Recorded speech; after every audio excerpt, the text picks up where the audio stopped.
So hi hello மக்களே, எல்லோரும் எப்படி இருக்கீங்க? நல்லா இருக்கீங்களா? ஸோ நான் இங்கே பேனியில் இருக்கிற பேனி பக்கத்தில் இருக்கிற தாத்து பயானி, அதாவது ஹாட் ஸ்ப்ரிங் இங்கிலீஷில். ஸோ இந்த ஒரு இடத்துல வந்திருக்கேன். ஸோ இங்கே பார்த்தீங்கன்னாக்கா ஒரு என்ன சொல்கிறது, ஒரு நேச்சுரல் ஹாட் ஸ்ப்ரிங் இருக்குது.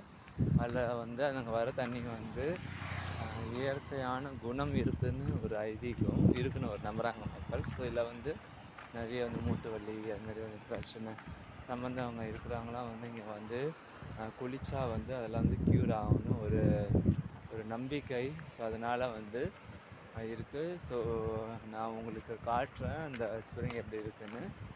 ஸோ இங்கே பார்த்தீங்கன்னா ஹாட் ஸ்ப்ரிங்கில் பார்த்தீங்கன்னா சின்ன குட்டி குட்டி கடைகள்லாம் இருக்குது. அப்புறம் ஹோட்டல்லாம் இருக்குது. ஸோ ஒரு வெக்கேஷனை ஒரு ஷார்ட் வெக்கேஷனை என்ஜாய் பண்ணணும்னா இங்கே ஸ்டே பண்ணி இங்கே குளித்து இயற்கை சீனரியை பார்க்கலாம். ஓகே, தேங்க்யூ மக்களே, பை பாய்.